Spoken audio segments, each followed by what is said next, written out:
దళిత MLA అనితను కించపరిచేలా ప్రవర్తించిన YCP MLA రోజా వెంటనే బహిరంగ క్షమాపణలు చెప్పాలని ఎస్సీ/ఎస్టీ కమిషనర్ మాజీ చైర్మన్ కారెం శివాజీ డిమాండ్ చేశారు. క్షమాపణ చెప్పకుంటే చిత్తూరులో రోజా పర్యటనలను అడ్డుకుంటామని హెచ్చరించారు.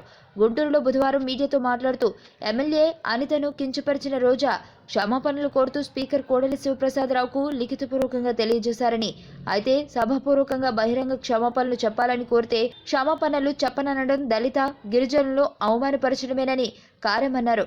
గురువారం నుంచి రాష్ట్ర వ్యాప్తంగా అన్ని జిల్లాల్లో దళిత గిరిజన సంఘాల ఆధ్వర్యంలో నిరసన చేపడతామన్నారు. శాసనసభలో ఎమ్మెల్యే అతనితో కంటతడి పెట్టించిన రోజా అదే శాసనసభలో బహిరంగ క్షమాపణ చెప్పి తీరాల్సిందేనని, ఇప్పటివరకు దళిత సమాజం శాంతించిందని AP housing corporation chairman TDP రాష్ట్ర ప్రధాన కార్యదర్శి వర్ల రామయ్య డిమాండ్ చేశారు. బుధవారం తిరుపతిలో మాట్లాడుతూ రోజాపై ఎస్సీ/ఎస్టీ అట్రాసిటీ కేసు నమోదయ్యేలా స్పీకర్ కోడెల ఆదేశాలు జారీ చేయాలన్నారు. కాగా దళిత ఎమ్మెల్యేలైన పీతల సుజాత, వంగలపూడి అనితలను దూషించి చెప్పు చూపించి వైసీపీ ఎమ్మెల్యే రోజాపై జీవితకాల నిషేధం విధించినా సరిపోదని టీడీపీ అధికార ప్రతినిధి డొక్కా మాణిక్యప్రసాద్ అన్నారు.